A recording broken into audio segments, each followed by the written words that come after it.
Hi guys! I am Daniella Lozada, a 16-year-old Filipina. Hi guys! I am Daniella Lozada and I am a 16-year-old Filipina who enjoys pretty much everything that includes books, coffee, and sarcasm. Welcome to my channel and this is my first video. So for today, I have decided to do a mini mukbang where I'll talk about the books that changed my life. And to some of you non-readers out there, this may seem a little bit boring and plain, but I could not think of any better way to share or reveal something about myself other than to eat and talk about these babies right here. So I ordered some food from McDonalds since this is only a mini mukbang. I ordered some shake fries and I also have some chicken katsu as well as caramel sundae and orange juice. I wanted to order iced coffee but I already had coffee kaninang morning, so I only have this. And I haven't eaten my lunch yet. So I asked my mom to slice some watermelon for me. And also my dad brought home some mango graham na medyo tunaw na. So I would be putting this away muna. Lagi ko sa freezer. Please. Thank you. Guys, I forgot na may alcohol ako dito. And you should apply alcohol muna before eating. Okay guys, I'm gonna start with my chicken katsu kasi again, I haven't not eaten lunch yet. And it's already 1 o'clock. I think it's past 1 o'clock na ata. I'm so awkward. Okay guys, do not talk when your mouth is full. Alright guys, so I'm gonna be starting with this book, Holding Up the Universe by Jennifer Niven. I've actually read this book siguro 2 years ago, I'm not sure, 2 years or 1 year ago. But this book is basically about Libby Strout, who was once dubbed as America's fattest teen. And no one has really taken the time to look past her weight. But then, there is this guy named Jack Maseline who suffers a disorder where he cannot recognize faces, even the faces of his loved ones. And this rare disorder is called prosopagnosia. I don't know if I am pronouncing that right, pero I think yun. And Libby Strout and Jack Maseline got tangled up in a high school game, and this landed them in a group counseling. And when they started to spend time together, they just felt less alone. And I was very surprised kasi after reading this book, I went to this application called Goodreads. It's basically an app where you can list down all the books that you've read. Tapos, I was surprised kasi I was checking the reviews and the ratings. Mataas naman yung ratings niya, but then there are a lot of people na nagsabi na this book daw is kind of offensive and that Jennifer Niven was romanticizing mental illness daw. But for me, in no way, shape, or form is Jennifer Niven trying to romanticize mental illness or trying to discriminate people who are overweight. Feeling ko lang na what's inside this book is really what the character feels. Actually, in-address niya yun sa tweet niya na she said that the characters in this book are actually based on real people who wanted to tell their stories and struggles.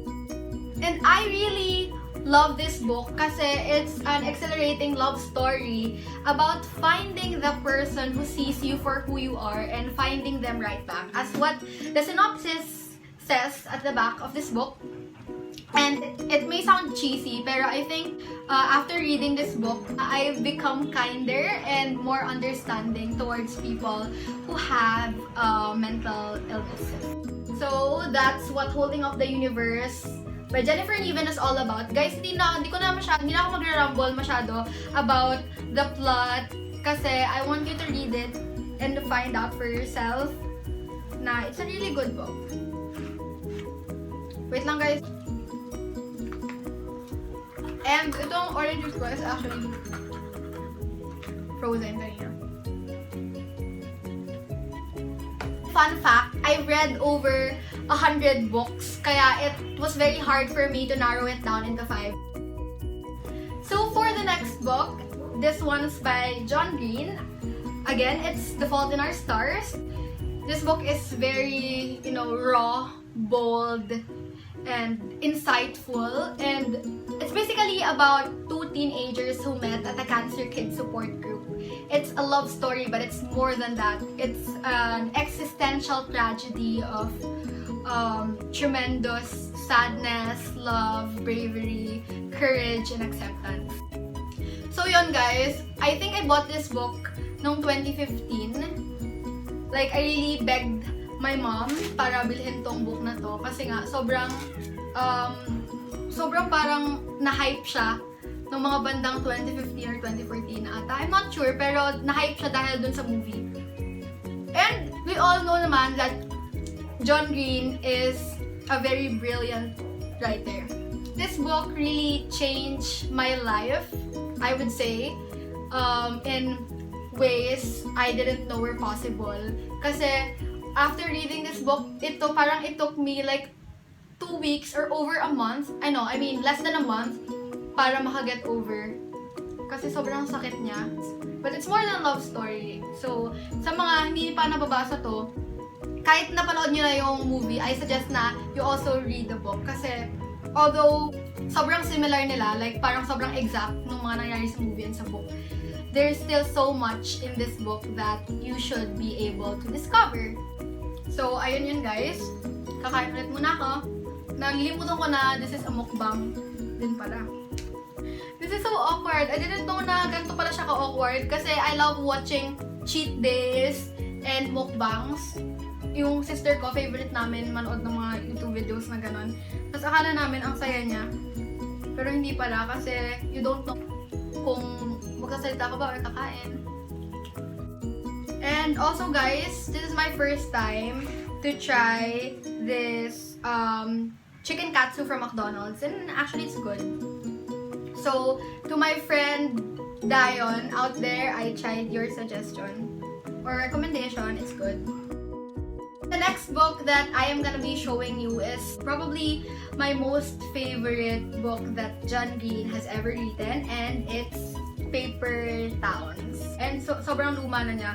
Kasi parang I bought this like 5 years ago yata.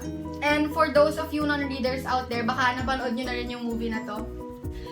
Starring Cara Delevingne and I forgot yung guy. But this book is about Quentin Jacobson, who has spent his lifetime being in love with this magnificently adventurous girl named Margot Roth Spiegelman. And these two teenagers had their all-nighter ends and new day breaks when Margot, who has always been an enigma, suddenly just disappeared. She left some clues for Quentin, and yeah, that's basically it. Though hindi siya masyadong fulfilling yung ending ng book na to, it's still a pretty good book kasi it has changed and altered the way I perceive things in general, people, and the world itself. Kasi this book made me realize na maybe we really are just, paper people living in paper towns. And unlike The Fault in Our Stars, reading this book felt like observing real teenagers living their real lives. Kasi, ayun, it's basically about an unbelievable teenager who is in love with another unbelievable teenager. Yeah, it's a pretty good book. Parang pag sinasabi ko siya, di ba, parang wala masyadong depth. Parang sobrang shallow lang nung plot niya, but hindi. And I want you to find it out for yourself, so definitely read this book. And also, yung movie adaptation nitong book na to, pinanood ko nung birthday ko 5 years ago. Wala lang, share ko lang. Ayan guys, nakakalimutan ko naman kumain. Then the next book, which is our 4th book, is again written by John Green. This one's Looking for Alaska. John Green, for me, really has a way of making his readers go bonkers. Kasi if you happen to check my description on YouTube, makikita nyo na ang description ko doon is just out here trying to seek the great perhaps. Yung seek the great perhaps is a phrase na nasa librong to. Kasi the main character in this book is very obsessed with famous last words, which made him crave the great perhaps. This character is named Miles Halter, and down the hall is this clever, funny, destructive, screwed up. Did I mention, or did I say clever na ba? Basta, there's this girl down the hall named Alaska Young who launched Miles into the great perhaps and stole his heart. And feeling ko hindi ko na kailangan mag-rumble about what's gonna happen next. Kasi, as the title says, looking for Alaska. So, it's for you to find out. And itong book na to, recently ko lang siya binasa. Siguro, last year. Ay, hindi siya last year eh. Parang 2017, January 2017 ko siya binili. Parang first book purchase ko siya ng 2017. Tapos siya rin yung first book na binasa ko. So this book really has a special place in my heart. And just like the other two books na pinakita ko kanina written by John Green, this book is also compelling, insightful, and just brilliant. Sa sobrang talino ni John Green, some of his books parang nagiging academic text na because I really learn a lot from them. Kaya favorite author ko talaga siya. This book really changed my life, I would say. Kasi I can relate to the main character, Miles. Kasi sometimes, or most of the time, he is blind to other people's feelings. He can be insensitive. And after reading this book, I have realized na words are very powerful, you know. It can be used as a weapon, you know, to siguro ruin other people as well as to build them up. So this book again is very special to me. Okay, let's eat some watermelon. Watermelon is my favorite fruit kasi parang water lang siya and it's very filling, tapos it can also quench your thirst, kaya it's my favorite. Kaso medyo messy lang siya kainin. Ang dami ko pang food. And rice. And then, I'm just gonna get my sundae and mango graham sa freezer. Wait lang. Okay guys, I got the goods. And feeling ko ayoko na, hindi ko na kayang ubusin tong rice meal. So, I just give it to my mom. Wait lang ulit. Alright, let's pick up where we left off, guys. Pero, kain na ako ng caramel sundae. Caramel sundae is my favorite dessert. Lalo na from McDonald's. Guys, ano mas gusto niyo, Jollibee or McDonald's? I am a Jollibee kid. Pero, sa McDo kasi parang mas masarap yung iba nilang meal. Parang kasi ang gusto ko lang sa Jollibee, spaghetti, burger steak, spicy chicken, burger, and fries. Lahat. Joke lang. Pero sa McDo kasi, gusto ko naman yung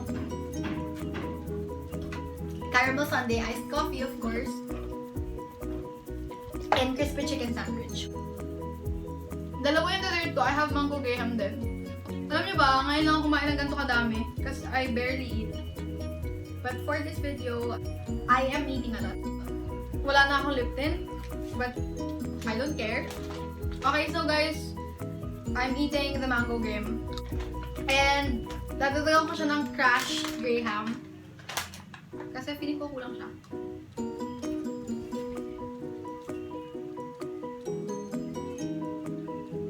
I love graham. Do you love graham, guys? Thanks. That's my sister. Tinutulungan niya ako mag-film. And the last books that I'm gonna be showing you, hindi siya individual book. It's actually a series, and it's Percy Jackson and the Olympians by Rick Riordan. It's a pentalogy of fantasy adventure novels written by American author Rick Riordan, or Uncle Rick as we call him. And it has 5 supplementary books. entitled The Lightning Thief, The Sea of Monsters, The Titan's Curse, The Battle of the Labyrinth, and The Last Olympian. Actually, meron tong second series, which is entitled The Heroes of Olympus, and it's my favorite fantasy series. Kasi parang siya lang yung hindi ako tinamad na basahin kasi it's very entertaining, it's brilliantly written, and again, it's written by Rick Riordan, so there are no surprises there. So this book, guys, is basically about a young boy named Percy Jackson who has dyslexia, and like a normal kid, he has problems, struggles, and difficulties in school. And when I read the first book, which is The Lightning Thief, medyo naguluhan ako sa kung ano talagang genre ng book na to. Kasi when I searched it up, sabi, ano daw to, fantasy adventure novel. And nung binabasa ko siya, it has a lot of historical elements. Kasi all the places that Percy Jackson traveled and visited in this book are all real places. So, akala ko medyo historical yung genre niya, pero it's actually fantasy and adventure. And guys, I took the parang sorting hat quiz sa sorting hat siya sa Harry Potter in sorting cabin quiz ng Percy Jackson, and I am a proud daughter of Athena. Kaya sa mga siblings ko out there, hit me up, guys. So the story begins when Percy Jackson was on his 6th grade field trip, and suddenly weird things happened. As far as I remember, his algebra teacher tried to kill him, and his Latin teacher tried to help him out. And when Percy Jackson learned that he is a demigod, meaning he is half human and half god, her mother took him to Camp Half-Blood, a camp where all demigods reside and train to keep Percy safe from all the monsters that seem to be coming after him. Actually, Percy Jackson is the series that made me want to take up archaeology and paleontology in college. Pero I'm not gonna be taking those courses. I'm gonna be taking up political science. Pero ayun nga, guys, I became interested sa area studies, paleontology, archaeology because of this series. Kasi napakadami niyang historical elements. It's very entertaining. So I would definitely recommend this series to you guys. So I guess that would be it for this video. I hope you enjoyed watching and listening to my small talk. I know that to some of you, lalo na sa mga non-readers out there, this video would be boring, but again, this is my first video, and for my first video, I wanted something na magre-reveal or mag-share na a little piece about myself. Guys, I think I forgot to make an outro and my makeup is all messed up. But if you did enjoy watching this video, please give it a thumbs up and please subscribe to my channel because I would be making more fun videos for you guys. And remember to be a little bit bolder and kinder today. Bye!